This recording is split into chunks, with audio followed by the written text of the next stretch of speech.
Hello guys, स्वागत है आपका विलेज वाली टीचर यूट्यूब चैनल पर। तो आइए सीटेट की तैयारी शुरू करते हैं। तो सबसे पहले हम बात करेंगे बाल विकास के इतिहास के ऊपर। तो सबसे पहले आपको बता दें कि यह जो हमारा चैनल है ये टेट को लेकर डेडिकेटेड है। इसमें साइकोलॉजी की कक्षाएँ आपको डेली मिलेगी। जैसा कि आपको पता है कि जुलाई में सीटेट का एग्ज़ाम होगा, तो इसमें हम सीडीपी का पोर्शन अलग अलग किताबों का निचोड़ पढ़ने वाले हैं। तो अगर आपको जुलाई सीटेट क्रैक करना है तो आप हमारे चैनल से जुड़ सकते हैं। तो आइए हम हर चीज़ का बारीकी से अध्ययन करेंगे। तो चलिए स्टार्ट करते हैं। सबसे पहले हम जानेंगे बाल विकास का इतिहास। तो विकास के साथ बाल को क्यों जोड़ा गया, यहाँ देखिए जैसे मैंने लिखा है बाल प्लस विकास, विकास के साथ बाल को क्यों जोड़ा गया।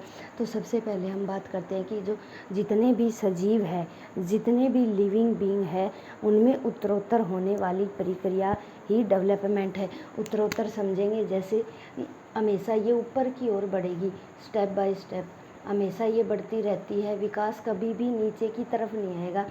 ये सबसे पहले यहाँ है तो यहाँ बढ़ेगा, ये यहाँ और ये जटिल होता जाएगा। धीरे धीरे जो विकास है ये उत्तरोत्तर बढ़ता जाएगा। तो नंबर 2 की बात करते हैं। जो भी पेड़ पौधे हैं, प्राणी हैं, मनुष्य है, सभी का विकास होता रहता है।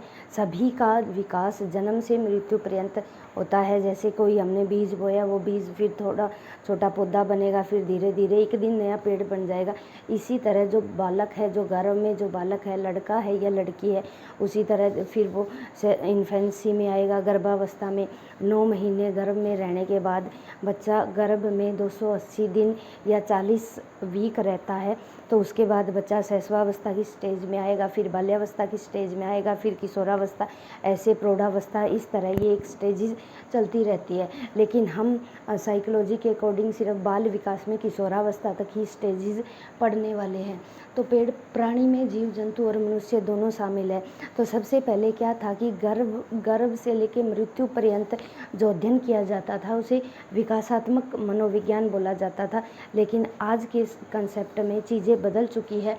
आज हम बाल विकास में गर्भ से बच्चे को लेकर शैशवावस्था, बाल्यावस्था और किशोरावस्था, 3 चीज़ों का अध्ययन हम बाल विकास के अंतर्गत करते हैं। तो सबसे पहले गर्भ में बच्चा 9 महीने रहता है, उसका गर्भ में कैसे विकास होता है।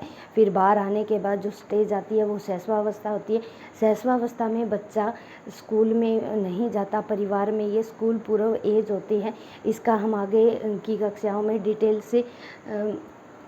से स्टडी करेंगे। तो आज हम जान रहे हैं चाइल्ड डेवलपमेंट की हिस्ट्री। तो सबसे पहले चाइल्ड डेवलपमेंट पर साइंटिफिक स्टडी करने वाले साइकोलॉजिस्ट पेस्टालोजी हुए, जिन्होंने 1774 ईसा में एक बुक लिखी, जिस बुक का नाम था बेबी बायोग्राफी। फर्स्ट बुक थी। इन्होंने अपने ही बेटे पर ये बुक लिखी थी।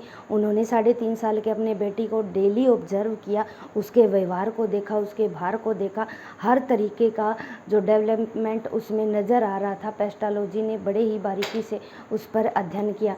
उसके बाद 1774 में इन्होंने एक बुक पब्लिश की जिसका नाम था बेबी बायोग्राफी। बेबी बायोग्राफी में ये पेस्टालोजी बताते हैं कि एक बच्चे के व्यवहार में, भार में, लंबाई में कैसे परिवर्तन होता है, स्टेप बाय स्टेप होता है।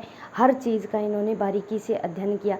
तो सबसे पेस्टालोजी से पहले बाल विकास के ऊपर सिर्फ यही रूसो आए। पेस्टालोजी से पहले तो वो यही बताते थे कि बच्चों को कैसे पढ़ाया जाए, ना कि उन्होंने किसी भी साइकोलॉजिस्ट का इस बात की तरफ ध्यान नहीं गया कि बच्चों के विकास को भी समझा जाए। हर बच्चे की अलग अलग विभिन्नताएं होती है, हर बच्चे की अलग अलग रुचियां हैं, इंटरेस्टेड है।